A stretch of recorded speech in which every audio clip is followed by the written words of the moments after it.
नमस्ते बच्चों। आज की वीडियो में हम करेंगे एक्सरसाइज 8.3 का क्वेश्चन नंबर 4 का सेकंड पार्ट। चलिए देखते हैं क्या बोल रहा है। Prove that the following identities where the angles involved are acute angles for which the expressions are defined. क्या कह रहा है कि हमें नीचे जो गिवन जितनी भी आइडेंटिटीज है इनको प्रूव करना है कि एलएचएस किसके बराबर है, आरएचएस के बराबर है। ठीक है, और जो ये आइडेंटिटीज है वो किस पे प्रूव कर रखी है उसने, एक्यूट एंगल्स पे, यानी कि जो हमारा एंगल है वो किसके बीच में लाई करेगा, 0 से 90 डिग्री के बीच में लाई करेगा। ठीक है, तो चलिए स्टार्ट करते हैं सेकेंड पार्ट। लास्ट वीडियो में हमने फर्स्ट पार्ट कर लिया था, आज करेंगे हम सेकेंड पार्ट। देखो सबसे पहले मैं स्टेटमेंट क्या गिवन है, स्टेटमेंट में क्या गिवन है, cos A upon 1 plus sine A plus 1 plus sine A upon cos A equal to किसके, 2 सेक ए के। ठीक है, उसने कहा हमें इन आइडेंटिटीज को प्रूव करना है, यानी कि एलएचएस को लेके उसका जो वैल्यू निकालनी है वो आरएचएस के बराबर होनी चाहिए, या फिर थोड़ा आरएचएस को सॉल्व कर लो, थोड़ा एलएचएस को सॉल्व कर लो, तो दोनों इक्वेट कर दो।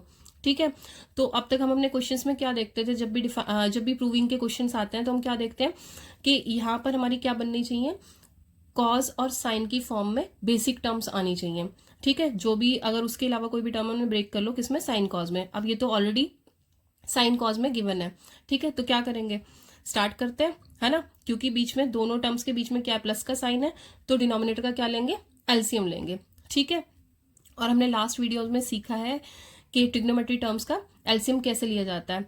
कैसे लिया जाता है, अगर तो कॉमन टर्म्स है तो एक टर्म आ जाएगी नीचे।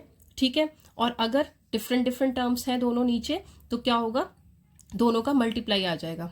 ठीक है, सेम वैसे ही जैसे न्यूमेरिकल वैल्यूज में अगर यहाँ पे हमारे नीचे 3 आ गया डिनोमिनेटर में और इधर भी 3 आ गया, तो क्या होता है, कॉमन 3 आ जाता है एलसीएम, है ना, एक 3 एलसीएम आ जाएगा। इसी तरीके से अगर हमारे पास न्यूमेरिकल वैल्यू में एक डिनोमिनेटर 2 है और दूसरा डिनोमिनेटर क्या है, 3 है, तो हमारे पास एलसीएम क्या आएगा, चलो देख लो एक बार। जैसे हमारे पास कोई भी वैल्यू है 5/2 है और इधर हमारे पास क्या है, 7/3 है। ठीक है, अब देखो इनका एलसीएम क्या आएगा, एलसीएम क्या आएगा, दोनों किसी अगर टेबल में आती हैं तो ठीक है, अदरवाइज कुछ भी कॉमन नहीं है दोनों में, तो दोनों का मल्टीप्लाई एलसीएम आता है, तो क्या आ जाएगा, 3 2 जा 6। ठीक है, और ऊपर अब क्या मिलेगा, मैं यहाँ पे न्यूमरेटर की जगह पे ये इधर मल्टीप्लाई और ये इधर मल्टीप्लाई। ठीक है, तो 5 इंटू क्या हो जाएगा 3 प्लस 7 इंटू क्या हो जाएगा 2। ठीक है, ये क्यों होता है, वो छोटी क्लासेस में हमने सीखा है कि जो इसका डिनोमिनेटर है उससे क्या करेंगे, इसको डिवाइड करेंगे, डिवाइड करके क्या है हमारे पास 3 आया, 2 3 6 होते हैं, तो 3 को ऊपर मल्टीप्लाई करेंगे। ठीक है, इसी तरीके से 3 से जब इसको डिवाइड किया, 3 से जब इसे डिवाइड करेंगे तो क्या आएगा, 3 2 जा 6, 2 को ऊपर 7 से मल्टीप्लाई करेंगे। ठीक है, तो अब इतना ना करके डायरेक्ट हम क्या कर रहे हैं, इसको ऊपर अगर किसी भी दो डिनोमिनेटर्स की मल्टीप्लाई एलसीएम होता है तो डायरेक्ट हम इसको इधर मल्टीप्लाई और इसको इधर मल्टीप्लाई कर देते हैं। ठीक है, तो क्या है हमारे पास 15 और इधर 14/6, इसे सॉल्व करके हमारा जो भी होगा वो आंसर हो जाएगा। ठीक है, अब सेम फंडा हमें क्या लगाना है, इसमें लगाना है। यहाँ पे भी हमारी अलग अलग टर्म्स थी, अब यहाँ पे भी देखो डिनोमिनेटर में ये और ये दोनों क्या है, डिफरेंट टर्म्स है। ठीक है, तो एलसीएम क्या आएगा, दोनों का मल्टीप्लाई।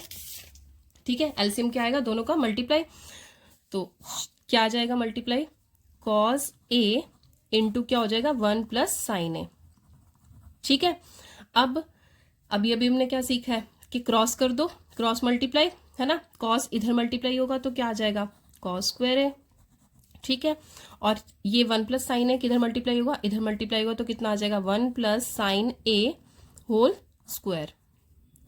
ठीक है, चलिए अब यहाँ पे लिखना था एलएचएस इक्वल्स टू, ये हमने एलएचएस सॉल्व करनी स्टार्ट करी है। ठीक है, तो एलएचएस में हमारा क्या आ गया, एलएचएस हमारी क्या आ गई, ये आ गई। ठीक है, अब चलिए आगे, कॉस स्क्वायर ए प्लस यहाँ पे क्या फॉर्म हो रहा है, ए प्लस बी का होल स्क्वायर, तो क्या आ जाएगा, a square plus 2ab plus b square. ठीक है, तो यहाँ पे पुट आउट करते हैं फॉर्मूले को, 1 का स्क्वायर, ये हमारा ए है और ये हमारा बी है, तो 1 का स्क्वायर प्लस क्या आ जाएगा 2 इंटू ए इंटू बी प्लस बी का स्क्वायर यानी कि साइन का स्क्वायर, साइन ए का स्क्वायर। ठीक है, और नीचे क्या आएगा, एज इट इज जो भी हमारा डिनोमिनेटर पहले था, cos A into 1 plus sine a. ठीक है, चलिए अब देखो आगे इसे सॉल्व करते हैं, कॉस स्क्वायर ए प्लस 1 और इधर कितना आ जाएगा 2 sign A plus sine square A form हो गया। ठीक है। नीचे cos A into 1 plus sine ए, इसको हम सॉल्व नहीं कर रहे हैं क्योंकि शायद ये हमारे आगे काम आ जाए, ठीक है, ये हमारे आगे काम आ जाए, तो इसलिए हम इसे सॉल्व नहीं कर रहे हैं। देखो अब देखो ये वाली टर्म और ये वाली टर्म दोनों क्या फॉर्म कर रही हैं, आइडेंटिटी फॉर्म कर रही हैं। इस चैप्टर के लिए हमने 3 आइडेंटिटी पढ़ी थी, ठीक है, इंट्रोडक्शन पार्ट में, तो वो तीनों आइडेंटिटी में से कोई ना कोई आइडेंटिटी यहाँ पे यूज जरूर होगी, ठीक है। तो देखो कौन सी आइडेंटिटी थी, साइन स्क्वायर ए प्लस कॉस स्क्वायर ए किसके बराबर होता है, 1 के बराबर होता है, ठीक है, ये थी हमारी आइडेंटिटी, ठीक। तो अब ये इन दोनों की वैल्यू क्या पुट हो जाएगी, 1 पुट हो जाएगी, इन दोनों की जगह पे क्या लिख दिया मैंने, 1 लिख दिया। बाकी बचा क्या, ये 2 टर्म बची, 1 बचा और साथ में 2 साइन ए बचा, ठीक है। नीचे डिनोमिनेटर में क्या आएगा, cos A into 1 plus sine A, clear है। अब देखो आगे, अब देखो 1 प्लस 1 क्या हो गया, 2 हो गया, और इधर 2 साइन ए आ गया, नीचे वाले denominator as it is 1 plus sine a, ठीक है। अब देखो ध्यान से, 2 कॉमन आ रहा है ऊपर से, 2 कॉमन लो, यहां से 2 उठाएंगे तो क्या बचेगा, 1 बचेगा, 0 नहीं, बच्चे क्या लिखते हैं यहाँ पे, 0 लिख देते हैं, ठीक है, इसका ध्यान रखना है क्योंकि हमें 2 को जब वापस मल्टीप्लाई करना तो हमारी इक्वेशन वही आनी चाहिए। तो यहाँ पे अगर 0 लिख देंगे तो 2 इंटू 0 क्या हो जाएगा, 0 हो जाएगा। तो यहाँ पे क्या लिखेंगे, 1 लिखेंगे, 2 बाहर आया कॉमन तो क्या आएगा, यहाँ पे 1 आएगा, ताकि वापस जब हम इसको ये बनाए तो 2 1 जा 2 हो जाए, ठीक है। इसी तरीके से यहां से 2 उठाएंगे तो क्या बचा, साइन है। जो सबसे ज्यादा प्रॉब्लम आती है वो इसी चीज में आती है। अब देखो साइन के साथ तो कोई प्रॉब्लम नहीं है, ये तो हमें निकालना आता है, बट हम यहाँ पे मिस्टेक करते हैं, तो इसको ध्यान रखना है। जहां पे भी सिंगल टर्म हो, जब उससे कॉमन निकालना होता है तो उसकी जगह पे क्या लाते हैं हम, 1 लिखते हैं उसकी जगह पे, ठीक है। तो नीचे क्या आ गया, cos A into 1 plus sine a, ठीक है, 1 प्लस साइन ए से 1 प्लस साइन ए कैंसिल आउट हो गया, क्या बचा, 2 अपॉन कॉस ए। अब देखो कॉस किसका रेसिप्रोकल होता है, सेक का, ठीक है। सी किसका रेसिप्रोकल होता है, एस का। ये हमने सीखा था इंट्रोडक्शन पार्ट 1 में ट्रिग्नोमेट्री के, ठीक है, उस वीडियो में हमने ये सीखा था, तो वहां से ये सीखना है हमें, वहां से ये चीज अप्लाई होगी यहाँ पे, क्या कि जो हमारा सी होता है किसका अपोजिट होता है, एस का, एस से क्या फॉर्म होता है, सेक के, तो किसके बराबर होगा, 1 अपॉन कॉस ए के, ठीक है।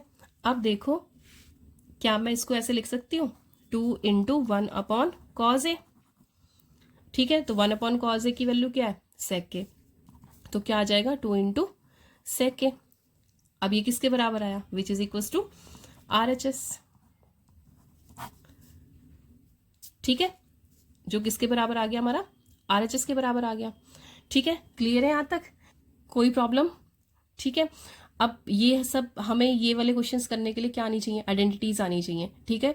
तो आइडेंटिटीज को अच्छे से लर्न कर लो, और जो इंट्रोडक्शन पार्ट 1 की वीडियो है उसको भी ट्रिग्नोमेट्री की अच्छे से देखो, मैं डिस्क्रिप्शन में दोनों के लिंक डाल दूंगी, पार्ट 1 और 3 के, ठीक है, उनको देख लो अच्छे से, उनकी अच्छे से प्रैक्टिस कर लो, तो आपको इन क्वेश्चंस में बिल्कुल भी प्रॉब्लम नहीं आएगी, ठीक है। अब यहाँ तक आपको कोई भी प्रॉब्लम है तो आप पूछ सकते हैं, बाकी मिलते हैं नेक्स्ट वीडियो में, तब तक के लिए कीप प्रैक्टिसिंग, अभ्यास करते रहिए।